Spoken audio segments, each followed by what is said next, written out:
চাঁদা চাওয়া নিয়ে প্রত্যেক বছর একটা জুলুমবাজি টের পাওয়া যায় কোনো কোনো জায়গায়। এই চাঁদাবাজি বা জুলুমবাজি এই নিয়ে কথা বলবো, কারণ চলছে শারদীয় শব্দবাজি। চাঁদা নাকি আদৌ বাংলা শব্দ নয়। হরিচরণ বন্দ্যোপাধ্যায় বঙ্গীয় শব্দকোষ থেকে জানতে পারছি যে চাঁদা আসলে একটা ফার্সি শব্দ, আরবি ফার্সি। এই ভাষায় অনেক শব্দ বাংলা ভাষায় মিশে গেছে বহু বছর ধরে। তারই একটা অংশ বলা যেতে পারে এই চান্দা, যেখান থেকে চাঁদা এসেছে। আবার মুন্ডারি ভাষার শব্দ চান্দা, সেখান থেকে হয়তো চাঁদা এসেছে, যা ছিল রাজা রাজরা, জমিদার বা কোম্পানির দুর্গোৎসব। সেটা যখন আস্তে আস্তে বদলে যেতে শুরু করলো আর হলো সবার উৎসব, সকলের জন্য উৎসব, সেখান থেকেই চাঁদার ব্যাপারটা সম্ভবত প্রথম আসতে শুরু করে 1759 কিংবা 61 সাল নাগাদ। মতান্তরে কেউ কেউ বলেন আবার 1790ও হতে পারে। গুপ্তিপাড়াতে শুরু হলো প্রথম বারোয়ারি দুর্গোৎসব। শোনা যায়, সমাচার দর্পণে যা লেখা রয়েছে, এই 12 জন ইয়ার বন্ধু বা ব্রাহ্মণ তাদের স্ত্রীরা এক রাজার বাড়ি থেকে বা জমিদারের বাড়ি থেকে বিতাড়িত হন, তাদের ঢুকতে দেওয়া হয়নি, অপমান করা হয়। সেই অপমানে বদলা নেওয়ার জন্য তারা ঠিক করেন তারা একসঙ্গে পুজো করবেন।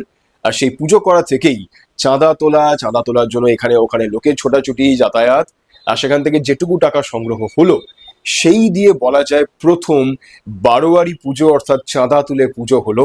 আর সেখান থেকেই এই চাঁদা তুলে সবার জন্য পুজো তার শুরু হলো বলা যেতে পারে।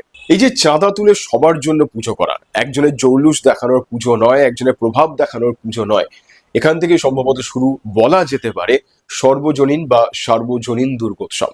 এবার এই সর্বজনীন আর সার্বজনীন দুটো শব্দ নিয়ে রীতিমতো গোলযোগ বাঁধে প্রায় প্রত্যেক বছরই। অনেকে জিজ্ঞেস করেন আমাদের যে সর্বজনীন না সার্বজনীন কোনটা ঠিক।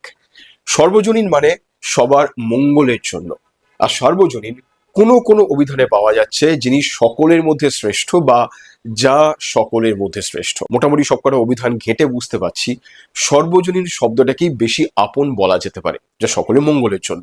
আবার সার্বজনীন, নেলসন ম্যান্ডেলা সার্বজনীন নেতা, এরকম একটা বাক্য পড়েছিলাম একটা অভিধানে বা একটা প্রবন্ধে। তার মানে যা সকলের মধ্যে বা যিনি সকলের মধ্যে শ্রেষ্ঠ। দুর্গাপুজোকে কেউ কেউ সেই যুক্তিতে বলতে চান সার্বজনীন দুর্গোৎসব।